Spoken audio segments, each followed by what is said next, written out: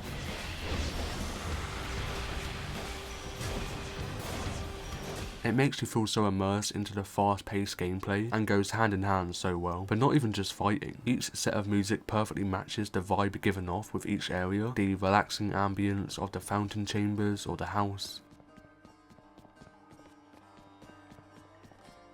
I love everything about this game, which is so insane to me because I've never been into this idea of these type of games. And that's why to anyone who's not played any type of dungeon crawler or roguelike game, I'd say this is an amazing one to start. The only aspect that may hold you back a bit would be the difficulty, but I've heard this is probably one of the easier roguelike games, and is it really a roguelike if it isn't a challenge? And that's where I end my review of Hades in 2023. If you did enjoy this review or found it helpful, then let me know by tapping that like button down below. And if you like story or single player video games, then I have various reviews on the channel, so you can subscribe to the channel if you'd like to. A playlist of a series I've done should be in the description down below. Lastly, if you'd like to support me by becoming a member of the channel and gain access to various perks, then click the join button below and there'll be a link in the description if it's not there. That was Hades in 2023. I'm gonna go back to playing, and bye bye.